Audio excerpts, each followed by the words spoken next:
नमस्कार प्रिय विद्यार्थियों, आज क्लास 9th मैथ की क्लास में चर्चा करेंगे प्रश्नावली नंबर 1 जिनका नाम है संख्या पद्धति यानी नंबर सिस्टम। संख्या पद्धति से अपन पहले ये देखें कि ये संख्याएं बनती किससे। संख्याएं बनती हैं अंकों से। किससे बनती हैं? अंकों से। और मैथ के अंदर टोटल अंक कितने होते हैं? टोटल अंक होते हैं 10।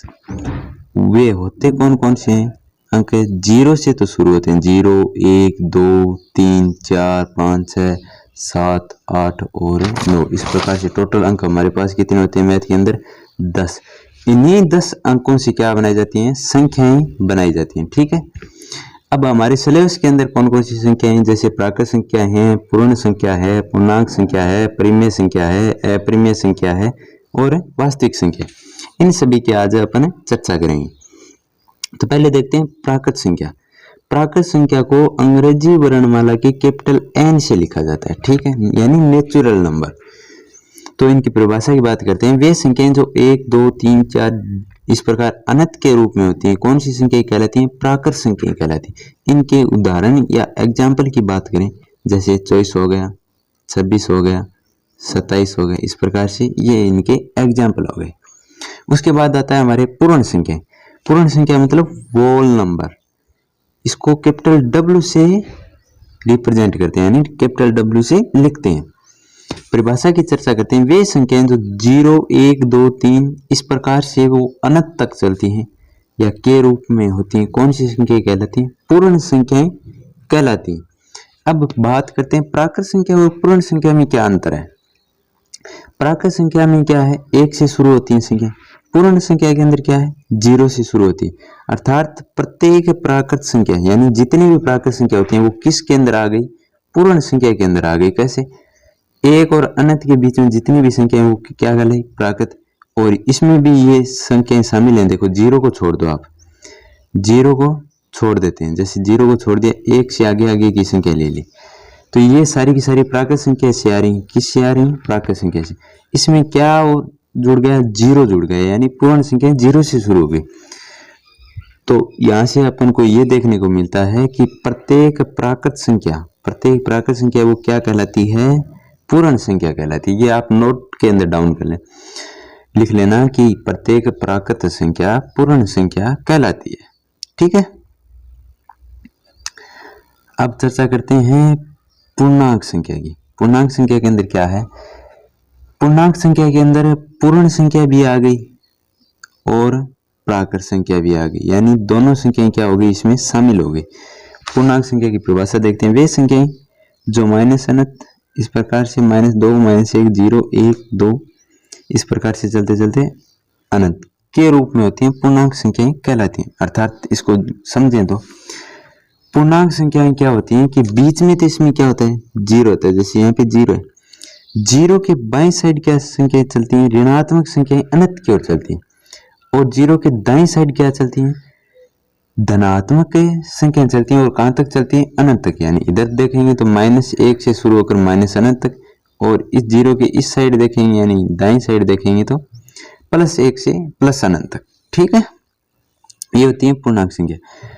अब पूर्णांक संख्या के अंदर ये भी आप नोट के अंदर लिख लेना कि प्रत्येक पूर्ण और प्राकृत संख्याएं पूर्णांक संख्याएं में सम्मिलित होती हैं। ठीक है। आगे चर्चा करते हैं अपन परिमेय संख्या की। इसको अपन कैपिटल आर से लिखते हैं। किससे लिखते हैं? कैपिटल आर से। वे संख्याएं जिन्हें P/Q, ये यहाँ पे P/Q है, P/Q के रूप में लिखा जाता है, जहां Q का मान क्या नहीं होना चाहिए? 0 नहीं होना चाहिए, यानी Q is not equal to 0 है, परिमेय संख्याएं कहलाती हैं। परिमेय संख्या किसे कहते हैं? वे संख्याएं जिन्हें P/Q के रूप में लिखा जाता है और Q का मान क्या नहीं होना चाहिए? 0 नहीं होना चाहिए। और P और Q क्या है? यहाँ पे एक धनात्मक पूर्णांक है। क्या है? धनात्मक पूर्णांक है। ठीक है। कौन सी संख्या कहलाती है? परिमेय संख्या। एग्जाम्पल देखें, जैसे 1/2, 2, 5/7, ये सारी की सारी क्या है? परिमेय संख्याएं हैं। ठीक है। इसके बाद देखते हैं अपन अपरिमेय संख्याएं। अपरिमेय संख्या को अपन आई से लिखते हैं, कैपिटल परिभाषा देखते हैं, वे संख्या जिन्हें p बटा q के रूप में नहीं लिखा जा सकता। परिमेय संख्या के अंदर क्या होता है, लिखा जा सकता है, इसके अंदर है नहीं लिखा जा सकता। अपरिमेय संख्या कहलाती है, जैसे √2 यानी √2।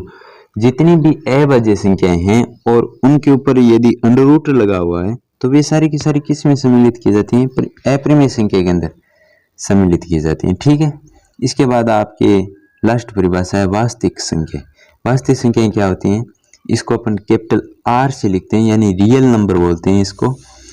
इसके अंदर होता है परिमेय, अपरिमेय, प्राकृत, पूर्ण आदि सभी संख्याएं क्या कहलाती हैं, वास्तविक संख्याएं कहलाती हैं। यानी इसमें सभी जितनी भी संख्याएं हैं वो सारी की सारी इसके अंदर आ गई। ठीक है, इसके बाद अपन प्रश्नावली 1.1 देखते हैं। प्रश्नावली 1.1 के अंदर चर्चा करेंगे। इसके अंदर पहला क्वेश्चन दे रखा है आपको कि क्या एक शून्य एक परिमेय संख्या है और क्या इसे आप p बटा q के रूप में लिख सकते हैं, जहाँ p और q क्या है, पूर्णांक है, और q का मान क्या नहीं होना चाहिए, 0 के बराबर नहीं होना चाहिए। तो यहाँ अपन देखें कि शून्य एक है, क्या है, परिमेय संख्या है। क्यों है परिमेय संख्या, क्योंकि इसको अपन p बटा q के रूप में लिख सकते हैं।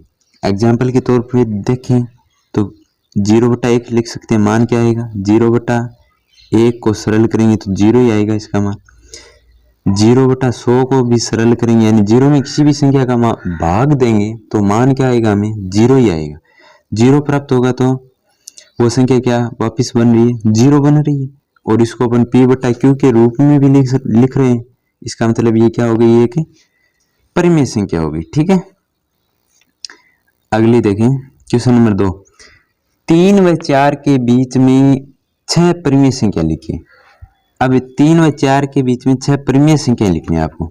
तो मैं आपको बता दूं कि जैसे 3 व 4 के बीच 3 से बड़ी लेनी है, 4 से छोटी लेनी है, यानी अपन एक टाइप तो इस प्रकार से लिख सकते हैं 3.1, 3.2, ये सारी की सारी क्या है, 3 से बड़ी है और 4 से कम है। इस प्रकार से 3.8, 3.9, ये सारी इनके बीच की परिमेय संख्या है। लेकिन ये अपन निकालते कैसे हैं, किस प्रकार से सॉल्यूशन करते हैं, वो इस क्वेश्चन के अंदर देखते हैं। तो 3 व 4 के बीच में देखते हैं तो पहले तो मतलब प्रथम संख्या प्लस अंतिम संख्या, और उसके अंदर किसका भाग लगा देंगे, 2, यानी a प्लस l। ये आपके सूत्र है मध्य परिमेय संख्याओं को निकालने के लिए, a प्लस l। a यहाँ क्या चीज है, a है वो प्रथम पद है यानी फर्स्ट पद, l क्या चीज है, यानी यहाँ हमारे पास वो अंतिम पद है यानी लास्ट पद है। ठीक है, जिसको अपन l से लिखते हैं। तो सूत्र बन गया a प्लस l बटा 2। अब 3 व 4 के बीच में ज्ञात करनी है तो 3 + 4 बटा 2 क्या, तो क्या बनाई, 7 बटा 2 बन गई। अब ये 7 बटा 2 परिमेय संख्या आई है हमारे पास, ये किन के बीच में आ गई, 3, 7 बटा 2 और 4, यानी इस 4 और 3 के बीच की संख्या क्या आ गई, हम 7 बटा 2 आ गई। ठीक है, अब अपन देखेंगे इस 3 और 7 बटा 2 के बीच में परिमेय संख्या। तो इसी प्रकार वही सूत्र काम में लेंगे, 3 + 7 बटा 2 किया, बटा में क्या कर दिया, बटा में 2 कर दिया। ठीक है, बटा में 2 कर दिया। अब ऊपर वाले का अलग से लघुत्तम लिया, 2 आया। लघुत्तम 2 लेने के बाद 3 का भाग 2 में, 3 के बट्टे में 1 लगा लिया तो 1 का भाग 2 में गया 2 बार, 2 को 3 से गुणा किया 6, 6 + 7 को ऐड किया, बटा 2 किया, और फिर बट्टा में क्या और रह गया, 2 रह गया। यानी इसमें थोड़ा सा मिस प्रिंट है, ये यहाँ लघुत्तम लिया ऊपर 2, 3 का भाग 2 में गया, सॉरी 1 का भाग 2 में गया 2 बार, 2 को 3 से मल्टीप्लाई किया 6 आया, 6 + 7 के बटा में 2 है, 2 का भाग 2 में गया 1 बार, 1 को 7 से गुणा किया तो 7 है, और इस मेन बट्टा के नीचे भी क्या चल रहा है, 2 चल रहा है। ठीक है, तो यहाँ 7 और 6 कितने हो गए, 13 हो गए, बट्टा में क्या चल रहा है, 2। इस मेन बट्टा के नीचे बट्टा में 2 लिख रखा है, उसको अपन गुणा में चेंज कर दिया और संख्या को पलट दिया, यानी 1 बटा 2 के रूप में लिख दिया। तो इस प्रकार से संख्या क्या बनी, 13 बटा 4 बनी। क्या संख्या बनी, 13 बटा 4 बनी। ठीक है, तो 3 व 7 बटा 2 के बीच में क्या संख्या आ गई, 13 बटा 4 आ गई। ठीक है, अब अपन ने 7/2 व 4 के बीच में देखें, पहले किसके बीच में देखा था, 3 और 7/2 के। अब 7/2 और 4 के बीच में परिमेय संख्या देखेंगे तो वही सूत्र a + l/2। तो इस सूत्र से अपन देखेंगे तो 7/2 + 4 किया और बटा में क्या कर लिया, 2 कर लिया। तो अपन यहाँ लघुत्तम लेंगे, सेम उसी प्रकार लघुत्तम आएगा हमारे पास 7/2। इस चीज को सॉल्यूशन कर रहे हैं अपन, ये आगे का थोड़ा मिसप्रिंट है। तो यहाँ लघुत्तम आया 2, ठीक है, 2 लघुत्तम आया तो 2 का भाग 2 में तो गया एक बार, तो और 7 से 1 का गुणा किया तो 7 आया, प्लस इसके 4 के बटे में 1 है तो 1 का भाग 2 में गया 2 बार, और 2 को 4 से मल्टीप्लाई करेंगे तो क्या आया 8, यानी 7 + 8/2। और ये मैन बट्टा और इसके नीचे क्या चल रहा है, यहाँ पे 2 चल रहा है, ठीक है। 2 कहाँ चल रहा है, ये देखो यहाँ चल रहा है 2, ठीक है, ये 2 चल रहा है। अब 7 + 8 कितने हो गए, 15/2, और ये मैन बट्टा है हमारा। इस मैन बट्टा को अपन ने गुणा में चेंज कर दिया और संख्या को पलट कर लिखा तो 1/2 के रूप में लिख दिया, यानी संख्या नई क्या आई, 15/4, ठीक है। इस प्रकार से हमारे पास कितनी परिमेय संख्या आ गई, 3 और आ गई। अब आप 15/4 और 7/2 के बीच में ज्ञात कर सकते हो। 15/4 और 4 के बीच की परिमेय संख्या आप ज्ञात कर सकते हो। तो मैं उम्मीद करता हूं कि आपकी ये पैटर्न कुछ समझ में आया होगा और इनके आगे की 2 परिमेय संख्याएं आप स्वयं निकालने का प्रयास कीजिए।